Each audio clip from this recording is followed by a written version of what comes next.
Hello बच्चों, मैं आपका विज्ञान शिक्षक कमलेंद्र हूँ।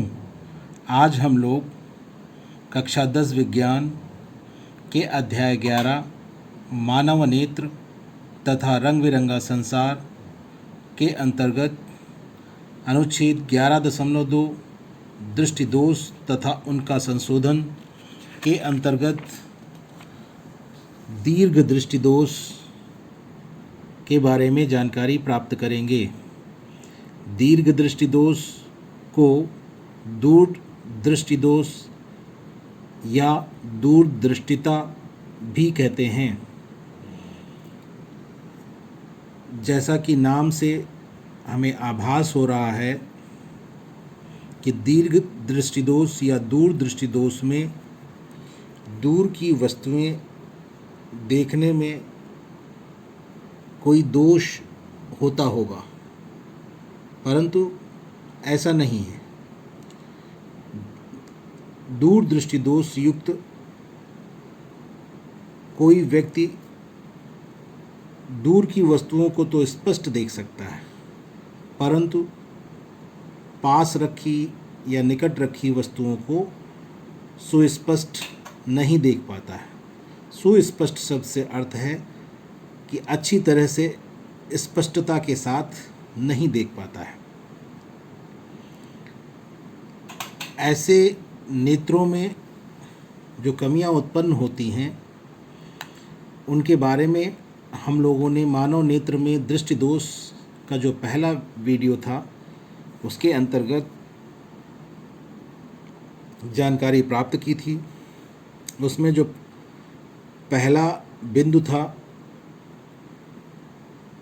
जो पहली कमी थी, उसके बारे में वहाँ पर बताया गया था कि इसके बारे में, उस कमी के बारे में हम लोग बात नहीं करते।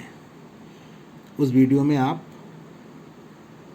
उसे देखकर समझ सकते हैं। जो वहाँ पर दूसरी कमी बताई गई थी, उसके अंतर्गत यह बताया गया था कि जो दूर दृष्टि दोष युक्त नेत्र होता है, उसका जो निकट बिंदु होता है वह सामान्य नेत्र के निकट बिंदु से दूर चला जाता है। यानी दूर दृष्टि दोष में जो सामान्य नेत्र का निकट बिंदु होता है वह दूर चला जाता है दूर दृष्टि दोष में। तो इस दूर शब्द से हम अच्छी तरह से यहाँ पर परिचित हो लें कि इसका कहाँ पर कब कैसे उपयोग हो रहा है। दूर दृष्टि दोष में सामान्य नेत्र का निकट बिंदु दूर चला जाता है। एक ये दूसरी कमी हम लोगों ने जानी थी, जो मानव नेत्र का में दृष्टि दोष से संबंधित पहला वीडियो था उसमें। और यही चीज़ अगर हम अपनी किताब में पेज 210 पर चित्र 11.3 में देखें तो हम पाएंगे चित्र ए में दीर्घ दृष्टि दोष युक्त नेत्र का निकट बिंदु दिखाया गया है। अब यहाँ पर दो संकेत हैं, एन और एन डैश। दो बिंदुओं को एन और एन डैश से दिखाया गया है। इसमें एन डैश क्या है वो यहाँ नीचे लिखा गया है कि एन जो है वो दीर्घ दृष्टि दोष युक्त का नेत्र का निकट बिंदु है। एन दीर्घ दृष्टि दोष या दूर दृष्टि दोष युक्त नेत्र का निकट बिंदु है और एन डैश सामान्य नेत्र का निकट बिंदु है। तो अगर हम चित्र 11.3 के ए चित्र को देखें तो यहाँ पर यह लिखा हुआ है दीर्घ दृष्टि दोष युक्त नेत्र का निकट बिंदु या दूर दृष्टि दोष युक्त नेत्र का निकट बिंदु। तो आप देखें एन डैश जो है वह सामान्य नेत्र का निकट बिंदु है, लेकिन जब दूर दृष्टि दोष युक्त नेत्र होता है तो उसका निकट बिंदु एन पर पहुंच जाता है, यानी नेत्र से दूर चला जाता है, या ये कहें कि निकट बिंदु से और दूर हो जाता है। सामान्य नेत्र के निकट बिंदु से और दूर हो जाता है। ये किस में होता है? दूरदृष्टि दोष में। तो दूर शब्द से अच्छी तरह से यहाँ पर परिचित हो लें कि कैसे कहाँ पर प्रयोग हो रहा है। दूरदृष्टि दोष में निकट बिंदु दूर जा रहा है। इसके बाद अगर हम तीसरी कमी जो हमने पहले वीडियो में दृष्टि दोष के पहले वीडियो में जो जानकारी प्राप्त की थी तीसरी कमी के बारे में, उसमें क्या था? हमने यह पढ़ा था जो कि यहाँ पर बी चित्र में आपकी किताब में दिखाया गया है, दीर्घ दृष्टि दोष युक्त नेत्र। अगर कोई दूर दृष्टि दोष युक्त नेत्र है तो उसमें क्या होता है? उसमें जो रेटिना पर बनने वाला प्रतिबिंब होता है, अगर वस्तु सामान्य नेत्र के निकट बिंदु पर स्थित है तो उसका जो प्रतिबिंब रेटिना पर बनना चाहिए वह रेटिना पर ना बन करके उससे दूर बनता है, और उससे दूर बनने को हम यह कहते हैं कि रेटिना के पीछे बनता है। आप देख रहे होंगे यहाँ पर चित्र में। तो यहाँ पर भी अगर सामान्य नेत्र के निकट बिंदु पर वस्तु रखी है तो उस स्थिति में दूरदृष्टि दोष युक्त अगर नेत्र है तो उसमें प्रतिबिंब रेटिना पर ना बनकर रेटिना से दूर बनता है, या अभिनेत्र लेंस से दूर बनता है पहले की अपेक्षा, यानी रेटिना से जो दूरी है उससे भी दूर बनता है। तो इस स्थिति में यहाँ पर भी देख रहे हैं कि दूरदृष्टि दोष में प्रतिबिंब और दूर बन रहा है। तो दूर शब्द यहाँ भी कैसे इस्तेमाल हो रहा है उससे आप संबंधित करके समझ लें। यहाँ पर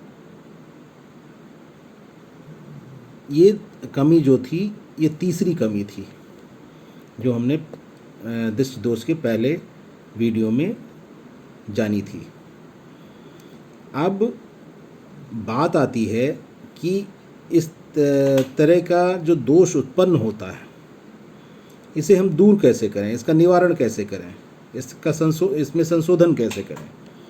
तो आप यहाँ पर देख रहे हैं कि अभिनेत्र लेंस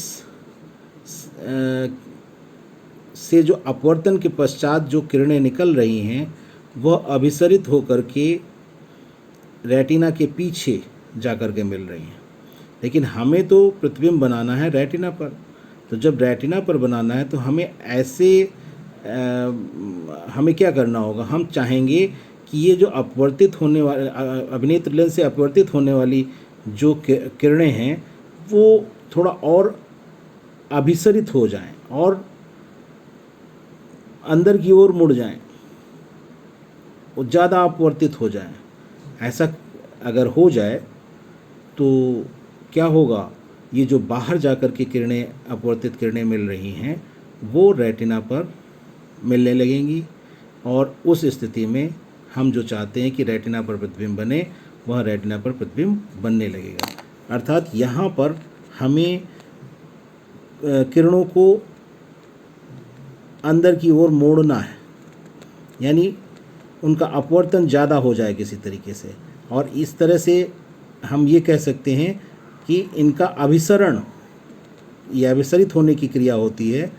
तो ये अभिसरित होने की क्रिया यहाँ पर ज़्यादा हो जाए, यानी ये किरणें ज़्यादा मुड़ें, और ऐसे इतनी ज़्यादा मुड़ें कि इनका मिलना जो है जो रेटिना के बाहर हो रहा है वह रेटिना के बाहर ना हो करके रेटिना पर होने लगे। तो हमें ऐसे लेंस की आवश्यकता होगी जो किरणों को अंदर की तरफ मोड़े, यानी अभिसरित करे। और अभिसरित अगर करने वाला लेंस हमको मिल जाता है तो हमारी जो मानव नेत्र में ये कमी है उसको दूर किया जा सकता है। इसलिए हमें अभिसारी लेंस की आवश्यकता होती है। अभिसारी लेंस आप जानते हैं किसे कहते हैं? उत्तल लेंस को कहते हैं। इसीलिए यहाँ पर दृष्टि दोष, दीर्घ दृष्टि दोष या दूर दृष्टि दोष का संशोधन करने के लिए या निवारण करने के लिए हम उत्तल लेंस का यहाँ पर प्रयोग करते हैं। और जब उत्तल लेंस का प्रयोग करते हैं तो हम ऐसे उपयुक्त क्षमता का उत्तल लेंस लेते हैं जो सामान्य नेत्र के लिए जो निकट बिंदु होता है वहाँ पर रखी वस्तु का प्रतिबिंब जो दूर दृष्टि दोष युक्त नेत्र है उसके निकट बिंदु पर उसका प्रतिबिंब बना दे। और जब ऐसा वो कर देगा तो चूंकि हम जानते हैं कि दूर दृष्टि दोष युक्त जो नेत्र है वह अपने निकट बिंदु पर स्थित वस्तु को स्पष्ट देख लेता है, यानी उसका प्रतिबिंब जो होता है ठीक रेटिना पर बनता है, जो कि आपके चित्र ए में दिखाया गया है। तो हम यहाँ पर ऐसे उपयुक्त क्षमता वाले उत्तल लेंस को लेते हैं जो सामान्य नेत्र के निकट बिंदु एन डैश पर स्थित वस्तु के प्रतिबिंब का आभासी प्रतिबिंब दूर दृष्टि दोष के निकट बिंदु एन पर उसका आभासी प्रतिबिंब बना दे, और जिससे जब यहाँ पर एन पर प्रतिबिंब बनेगा तब मानव नेत्र का जो अभिनेत्र लेंस है उससे रेटिना पर एक प्रतिबिंब, स्पष्ट प्रतिबिंब प्राप्त हो जाएगा। और हम यही चाहते हैं कि दूर दृष्टि दोष युक्त जो नेत्र है वह जो पहले सामान्य नेत्र का निकट बिंदु था वहाँ पर रखी वस्तु को नहीं देख पा रहा था, वह स्पष्ट नहीं देख पा रहा था, अब जब हम उपयुक्त क्षमता का उत्तल लेंस प्रयोग करेंगे तब वह